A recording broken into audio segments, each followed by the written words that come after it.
Now, from WYDC TV, this is Big Fox News at 10. The State Department of Corrections is named in a class action lawsuit filed by New York prisoners who say they were put in dangerous situations during the pandemic. Big Fox News COVID-19 specialist Amanda Decker tells us why they blame the state for the number of outbreaks in New York prisons. The Legal Aid Society of New York is filing a class action lawsuit on behalf of a group of elderly prison inmates who say they were forced to live in dangerous conditions during the pandemic. This all comes as New York State prison facilities are now dealing with a second wave of COVID infections. 3 deaths were reported in these facilities just last week. Over the summer, the Department of Corrections made the decision to transfer about 100 elderly inmates in prisons across the state, including here in the Southern Tier, to the Adirondack Correctional Facility near Lake Placid. Now, in the lawsuit, the inmates say the DOC had created a prison nursing home, claiming instead of protecting the older, more vulnerable inmates from COVID-19 exposure, they failed to test them before even moving them to another facility. And when they did arrive, they were forced to eat meals in close quarters to the other inmates who were already housed there. They also claimed they didn't receive proper PPE. Instead, they were given paper face masks, which they were told to wash and reuse. According to the lawsuit, the inmates say the state failed to protect them from cruel and unusual punishment and committed disability law violations in the process. But back in October, when the more than 270 inmates at the Elmira Correctional Facility tested positive, the governor defended the state's handling of prison environments, saying they were taking the same precautions as they would outside of prison, conducting contact tracing, practicing social distancing, and isolating inmates who did test positive. Now, 27 inmates have died in New York State facilities since the beginning of the pandemic. The lawsuit is calling for a stop to prison transfers from other facilities, including the Elmira facility, until the problems can be remedied at Adirondack. These men would also like their health and age to be taken into consideration for possible release. Reporting for Big Fox News, I'm COVID-19 specialist Amanda Decker. Dozens of states are now dealing with surging caseloads as the new holiday surge intensifies. But there is some good news on the coronavirus vaccine front. Fox News correspondent David Lee Miller has the latest from New York. Deaths and new cases are still spiking as the post-holiday surge accelerates. There were almost 4,000 COVID-related deaths on Wednesday, down from a record 4,300 on Tuesday. But the pace of vaccinations is picking up. More than 10 million Americans have been vaccinated so far. Earlier this week, the Trump administration ordered all available doses to be shipped to states as soon as possible. But some say they still don't have enough to cover everyone who's eligible. The federal government needs to do better. We need Washington, D.C. to step up and provide doses so that we can get the shots in the arms. And there could be another vaccine coming soon. Johnson & Johnson says early data from their candidate shows it was 90% effective in clinical trials, and they could be ready for emergency approval by March. You're going to have easier shipping, easier distribution, so you're going to be able to reach more people with less logistical issues, and it's only one dose. Meanwhile, as the outbreak continues to spread, a new highly contagious strain that was first detected in England has been found in more than half a dozen states. Health officials are scrambling to contain it, but they say the best defense is mass vaccinations. The vaccines should be effective against the variant, just as effective as they are against the usual COVID variety we have. The World Health Organization team investigating the origins of the virus has arrived in Wuhan, China. They will be quarantined there for the next 2 weeks. In New York, David Lee Miller, Fox News. A local veterans club in Elmira is facing closure and appealing to the public for help. Big Fox News' Matt Kleindon spoke to the commander of the club and joins us tonight from Corning. Good evening. The Italian-American Veterans Club has been around for over 75 years, but COVID restrictions in the Orange Zone could put the club's future in jeopardy. I'm hoping to keep the club open as best I can right now, but financially, we're on the brink of closing. Gino Dunn says he's trying to do whatever he can to generate revenue. However, he says it's an uphill battle. The Italian-American Veterans Club generates revenue through parties and events, but COVID restrictions have prevented the club from hosting. And despite searching online, Dunn says the club is unable to access any loans. There's no state funds, no government funds. It's all for small businesses that have payrolls. And because we're a nonprofit organization that has no payrolls, we don't qualify. Dunn says lawmakers at the state and federal level need to find a way to assist nonprofits before they start shutting down. You got the American Legions, the VFWs, they're all in the same boat. You know, Eventually, your money runs out and you can't pay your bills. And the next thing you do is you got to close the door. The Italian American Veterans Club is hosting weekly fish fry takeout starting next Friday with the hope to generate some revenue. The club also has a GoFundMe page for people to donate. However we get it done and to keep it open, that's fine by me. Matt Kleindens, Big Fox, WYDC Corning. Investigators from the World Health Organization are in Wuhan, China, to help scientists look into the origins of the coronavirus. The team is undergoing COVID-19 swab testing and will have to go through quarantine before they can start field research. However, 2 scientists were blocked from entering after testing positive for antibodies. Arrivals into China must show negative results for both COVID-19 and antibodies. The visit comes as China reports its first COVID-related death in almost 8 months, and new daily cases are at their highest level since July. In the wake of last week's insurrection of Capitol Hill and Wednesday's impeachment of President Donald Trump, officials fear agitators may be ramping up efforts to attack the Capitol over the course of the next week. The recent events just adding to the list of crises facing President-elect Joe Biden as he prepares to assume office. Whitney Wild is in Washington with the latest. The consequences of the January 6th storming of Capitol Hill are hanging over Washington. The president, impeached Wednesday for an historic second time over a charge of incitement of insurrection, is now calling for calm. All of us can choose by our actions to rise above the rancor and find common ground and shared purpose. The Senate trial is likely to be a cloud over President-elect Joe Biden's first days in office. But in a statement Wednesday, Biden said in part, "I hope that the Senate leadership will find a way to deal with their constitutional responsibilities on impeachment while also working on the urgent business of this nation." This comes as security concerns are growing over the threat of possible violence ahead of next week's inauguration. This is a mega assault on our Constitution. In preparation, more than 20,000 National Guard troops are expected in Washington. D.C. Mayor Muriel Bowser is urging people not to come to the Capitol and wants to put public gatherings on hold. We know that is the right choice and the best way to keep everyone safe. Federal law enforcement has arrested more than 30 people on charges related to the insurrection, as Democratic members of Congress are calling for investigations into some of their colleagues who they allege may have helped the rioters. If any member of Congress incited the insurrection or gave inside information, the FBI should investigate them. Former 2020 presidential hopeful Andrew Yang is running for mayor of New York City. Yang made the announcement at a media event this morning. The former tech executive has lived in New York for 25 years. He joins a packed field of mayoral hopefuls trying to succeed Mayor Bill de Blasio. The contenders are vying to take charge of the pandemic-stricken city where unemployment is skyrocketing, poverty and hunger are growing, and there's a budget crunch on the horizon that could force the next mayor to make deep cuts to public sector jobs and services. Part of Yang's platform will focus on a guaranteed minimum income. New York's state attorney general has filed a lawsuit against the New York City Police Department demanding the government install a federal monitor to oversee the agency. The action comes after her office's investigation into the Black Lives Matter protests last summer. She says she found multiple civil rights abuses by the NYPD last year. In total, we found over 155 incidents of officers using excessive and unreasonable force against protesters. And while these acts were abhorrent and unlawful, sadly, they are not new. This marks the first time in New York's history the state attorney general has sued the NYPD. The lawsuit specially charges the top leaders in New York, including the mayor and the police commissioner, for failing to address the pattern of abuse. A 72-year-old man was stabbed and killed inside an apartment in the New York borough of Queens early Thursday. The man's 30-year-old son is in custody, taken to the hospital for a psychiatric evaluation. 3 other family members were found critically injured. They are the victim's 70-year-old wife, another adult son, and his wife. The 3 of them were found unconscious, lying on a mattress in the living room. Each one had a water bottle near them containing an unknown substance. Authorities say the suspect apparently administered chemicals to the victims. The investigation is ongoing. The food bank of the Southern Tier reached a major milestone among the backdrop of the pandemic.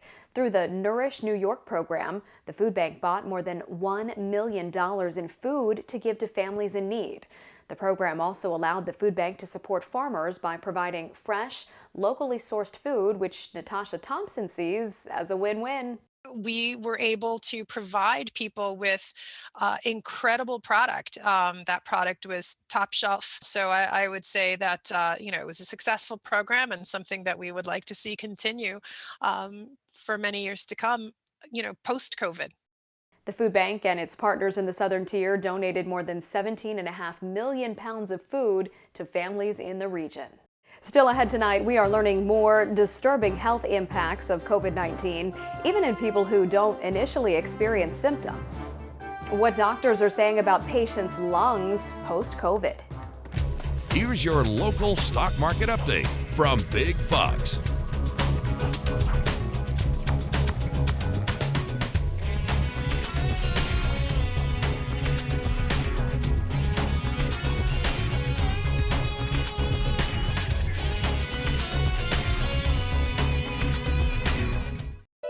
Now, your Twin Tiers forecast from Big Fox.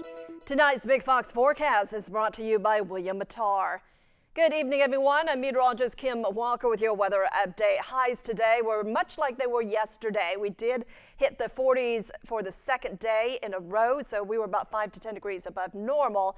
However, we have a storm system that will put a halt to that, and that cooler air will return by the weekend. Right now, with the clouds increasing, it is about 4 degrees warmer in Ithaca, slightly cooler in Elmira, 4 degrees warmer in Mansfield and Bath, around 1 degree warmer, and that's the same in Watkins Glen. Because those clouds are increasing, that will keep those temperatures from really diving down. So tomorrow won't be quite as cold as it was this morning. 33 degrees, the reading at 5 and 6 o'clock, and then we bump it up to around 36 degrees at 8 o'clock. But as the next storm system approaches, precipitation will fall in the form of rain in the afternoon, as temperatures will be in the 40s on Friday afternoon. And then as that system moves to the northeast. So we're going to be located on the west or southwest side of it, and that's going to be on the colder side. So as that low pressure system drags that colder air in, it will switch the precipitation from rain to possibly a wintry mix, and some of you will only see snow. So I think our best chances of snow will occur Friday night into early Saturday. So let's take a look at our future radar. No precipitation or measurable precipitation until about 7 o'clock in the morning. Maybe just a few flurries could be possible from Ornell to Bath to Corning, and then a quiet period in the late morning into the early afternoon. And then heading into about 2 or 3 o'clock in the afternoon, it looks like a few showers could be possible. By 6 o'clock, those temperatures will be plunging down again. And so that precipitation will be mainly in the form of snow. But still, there will be some areas that will be warm enough, like Corning in Elmira, where we could see a mix of rain and snow.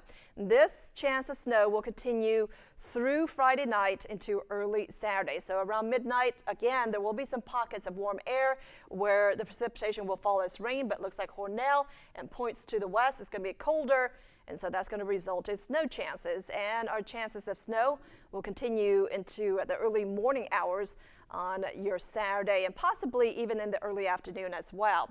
Tonight, though, it is definitely going to be cold, but we're going to see dry conditions with lows around 28 degrees in Corning, 31 degrees in Elmira. Highs tomorrow in the 40s once again, but that's going to come to an end. We're going to see chilly conditions for the weekend with highs around 39 degrees on Saturday, staying in the 30s. In fact, it gets colder on MLK Day. There is another round of snow coming our way as well, highs around 32. Coronavirus cases and hospitalizations are surging. So are deaths. And even for those who survive, some are experiencing lingering symptoms. Now we're also getting word of a very specific and disturbing health impact of the virus, even in people who don't initially experience symptoms. Nicole Nielsen reports. There's something about COVID-19 that trauma surgeon Dr. Brittany Bankhead-Kendall wants everyone to know. After I shared this on Twitter, I cannot tell you how many responses I've received about people experiencing this exact thing. Writing that post-COVID lungs look worse than any type of terrible smoker's lung she's ever seen. Everyone's just so worried about the mortality thing, and that's terrible and it's awful. But man, all the survivors and the people who have tested positive, it's going to be a problem. She's treated thousands of patients since March. Of them, she tells me those who have had COVID-19 symptoms show a severe chest x-ray every time. And those who are asymptomatic show a severe chest x-ray 70 to 80% of the time. But I will tell you that there are still people who say, but I'm fine, I don't have any issues. And you pull up their chest x-ray and they absolutely have a bad chest x-ray. Here's a side-by-side. The healthy lungs are clean with a lot of black, that's mainly air. While in a smoker's lung, white lines are indicative of scarring and congestion. Then to the COVID lung. You'll either see a lot of that white, dense scarring, or you'll see it throughout the entire lung. Even if you're not feeling problems now, the fact that that's on your chest x-ray, it sure is indicative of you possibly having problems later on. Dr. Bankhead-Kendall says it's too early to know the extent of COVID-19's impact on your body or if that scarring will even heal. But she does say she knows one thing for sure. There is no long-term implication of a vaccine that could ever be as bad as the long-term implications of COVID. You've been told that wearing a mask is one of the best ways to slow the spread of COVID-19. But if you're one of the millions of Americans who wear glasses or protect your eyes with sunglasses, your mask may be fogging your eyewear. Mandy Gaither has ways to fight that fog in today's Health Minute. You're wearing your mask, trying to do your part to slow the spread of COVID-19, but you may be doing it in a fog. This is pretty much like an everyday complaint. Stephanie Pisano, an optometrist at Ohio State's Wexner Medical Center, says fighting the fog starts with your mask. Make sure yours has a tight seal over the nose and fits properly. This can trap air and keep it from moving up toward your eyewear. You can also use tape to hold that seal. You just want to make sure that you use either a medical grade tape or a skin bandage that is safe to use on your skin, that's not going to irritate your skin. If that doesn't work, turn to tissues. You'll put the tissue in place first, and then you'll just place your mask right over top of it. Also, make sure your glasses or sunglasses fit properly. While Pisano says some at-home anti-fog remedies may hurt lenses, there's one that's okay. To use plain dish soap, dish soap that doesn't have any fragrance or oils in it, and wash your lenses under warm soapy water. And then you rinse the lenses off and you let them air dry. Some anti-fogging products may also work, but it's best to check with your doctor before using them. Everyone's glasses have different coatings, different lenses, different plastic types, and some things are going to work and some things aren't. A few simple steps to a fogless future. A Girl Scouts sales pitch to a doorbell cam has gone viral. The 6-year-old from Arizona took a different approach to selling cookies this year, asking her neighbor to pick by the color of the cookie box. Mark Curtis has that story. Hello. Meet 6-year-old Allie Schroyer. She doesn't know it yet, but this sales pitch to her neighbor's doorbell camera is about to go viral and produce a huge number of sales. Hello, I'm Allie. Would you like to buy some Girl Scout cookies? The owner of the home sent the video to Allie's mom, who, like most moms, then posted it on Facebook. Would you like one? Or 2 or 3 or 4 or 5?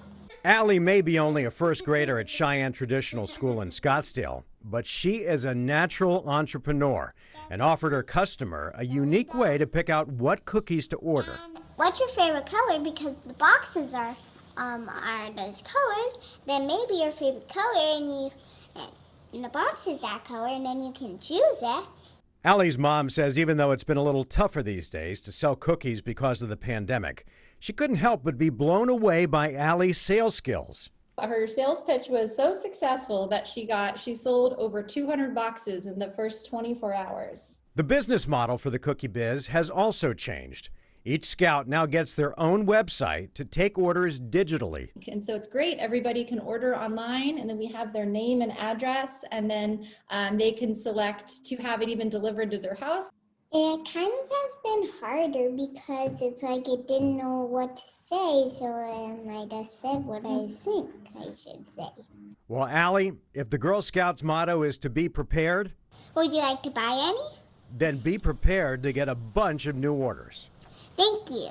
Taco Bell is bringing back its potato bites. The chain took 2 items off the menu last year that featured the potatoes. Those dishes were the cheesy Fiesta potatoes and the spicy potato soft taco. The fast food giant announced Thursday that those items will return to the menu on March 11th.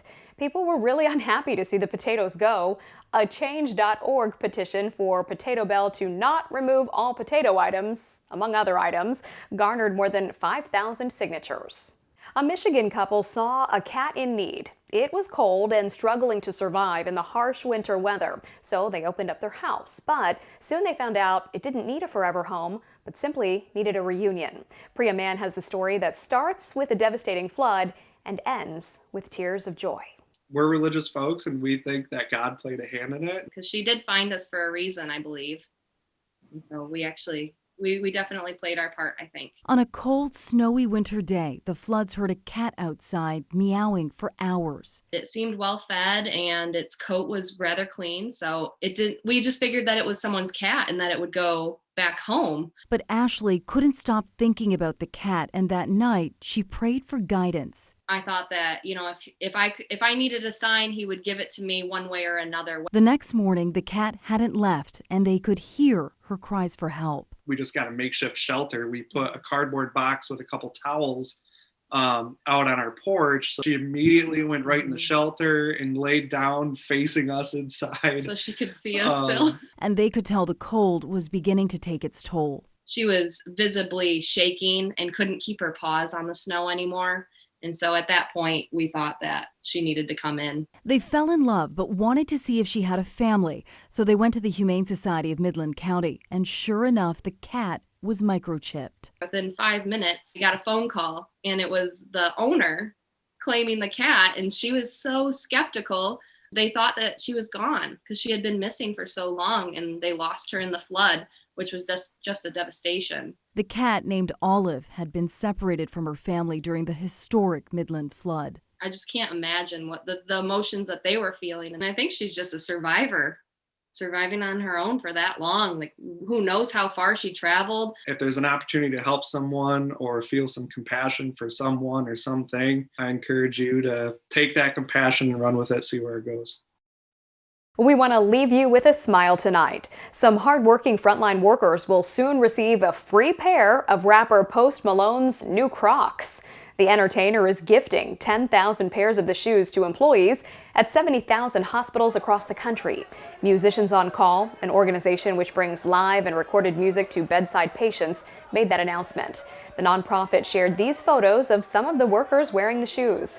The new Crocs were released last month, and they were sold out in less than an hour. Musicians on Call says the Crocs will be an early Valentine's gift for frontline workers. A well-deserved gift indeed. From our whole team, thank you for joining us. We hope you have a great night.